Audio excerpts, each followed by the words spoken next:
बिस्मिल्लाहिर्रहमानिर्रहीम। अस्सलाम वालेकुम friends, welcome to centre of wisdom. Friends, किसी भी मुल्क के वीजा के लिए रखी गई बैंक स्टेटमेंट की रिक्वायरमेंट इंतहाई अहम होती है, जिससे इस मुल्क की एम्बेसी का वीजा ऑफिसर आपकी माशी हालत का अंदाजा लगाता है कि आप इनके मुल्क जाने के बाद वापस अपने मुल्क लौटेंगे या नहीं। इसी बुनियाद पर आपको वीजा दिए जाने का सारा इन्हिसार होता है। फ्रेंड्स, किसी भी मुल्क का वीजा अप्लाई करने के लिए आपकी बैंक स्टेटमेंट इंतहाई अहमियत की हामिल है। इसकी तैयारी इस तरीके से की जानी चाहिए कि एंट्री क्लियरेंस ऑफिसर पर आपकी माशी हालत वाजिया हो सके। अगर आप किसी वीजा कंसल्टेंट या एजेंट के कहने पर 10-20 लाख रुपए इकट्ठे अपने बैंक अकाउंट में एक ही वक्त में जमा करवा देते हैं तो ये आपकी बहुत बड़ी गलती होती है और आपको ऐसी बैंक स्टेटमेंट की बुनियाद पर वीजा मिलना बहुत मुश्किल होता है, क्योंकि आप एंट्री क्लियरेंस ऑफिसर को मुतमिन नहीं कर पाएंगे कि ये 10-20 लाख रुपए कैसे और क्यों आपके अकाउंट में आए। इस तरह ये बैंक स्टेटमेंट आपकी आमदन और आपके अखराजात को जाहिर नहीं कर सकेगी।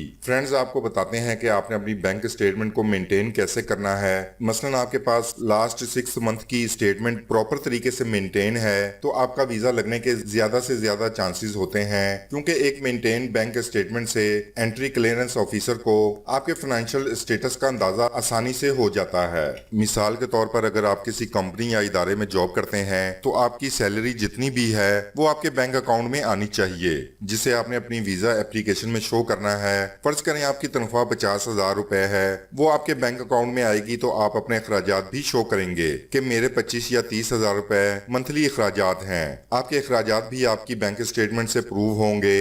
इस तरह आपकी लास्ट 6 मंथ की जो स्टेटमेंट बनेगी वो बेसिकली आपकी बचत होगी और जो बैलेंस इस बैंक स्टेटमेंट में आएगा उसे कैलकुलेट करके एंट्री क्लियरेंस ऑफिसर को अंदाजा होगा कि ये शख्स अगर हमारे मुल्क में जाएगा तो ये वहाँ अपने अखराजात बर्दाश्त कर सकता है और इसके फैमिली मेंबर्स जो इस पर डिपेंड करते हैं अपना गुजारा कर सकेंगे। इस शख्स की जॉब और इसकी इनकम इतनी है कि इसको अपने मुल्क से बाहर रहने की जरूरत नहीं है। ये वीजा की मुद्दत खत्म होने से पहले अपने वतन वापस आ जाएगा और हमारे मुल्क में ओवर स्टे नहीं होगा या वहाँ रहकर इसे छुप कर काम करने की जरूरत नहीं होगी। इन सब चीजों का अंदाजा आपकी बैंक स्टेटमेंट से किया जाता है। इसलिए किसी भी मुल्क का वीजा अप्लाई करते वक्त अपनी बैंक स्टेटमेंट को अच्छी तरह मेंटेन करें ताकि आपको वीजा मिल सके।